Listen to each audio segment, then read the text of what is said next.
হিন্দু শাস্ত্র মতে মাঘ মাসের অত্যন্ত পবিত্র দিন হিসাবে দেখা হয় মৌনী অমাবস্যাকে। এই মৌনী অমাবস্যা তিথি মহাকুম্ভের পূর্ণ স্নানের তিথি হিসেবেও পরিচিত। 2025 সালে মৌনী অমাবস্যা কবে পালিত হবে তা নিয়ে কিছুটা বিভ্রান্তি রয়েছে। 28শে জানুয়ারি নাকি 29শে জানুয়ারি রয়েছে মৌনী অমাবস্যা। আসুন দেখে নিই তারিখ, তিথি ও মৌনী অমাবস্যার লাকি রাশি। মৌনী অমাবস্যার তিথি পড়েছে 28শে জানুয়ারি 7টা 35 থেকে।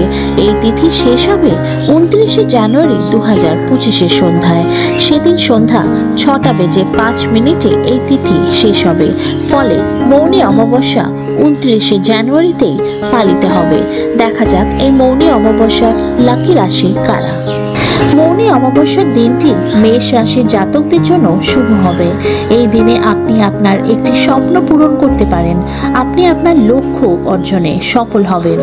মৌনী অমাবস্যার দিনটি বৃষ রাশির জাতকদের জন্য নতুন সম্ভাবনায় পূর্ণ। কর্মজীবনে উন্নতির নতুন সুযোগ পাবেন। মৌনী অমাবস্যার দিনটি মিথুন রাশির জাতকদের জন্য বিশেষ হবে। চাকরি বা ব্যবসা করছেন এমন ব্যক্তিরা কিছু গুরুত্বপূর্ণ সুযোগ পেতে পারেন। কর্কট রাশির জাতক জাতিকরা মৌনী অমাবস্যার কর্মজীবনে নতুন সুযোগ পেতে পারেন। চাকরি বা ব্যবসার অগ্রগতির এটি একটি সুবর্ণ সুযোগ হতে পারে। মৌনী অমাবস্যা উপলক্ষে ধনু রাশির জাতকরা কিছু নতুন কাজ বা প্রকল্প শুরু করতে পারেন।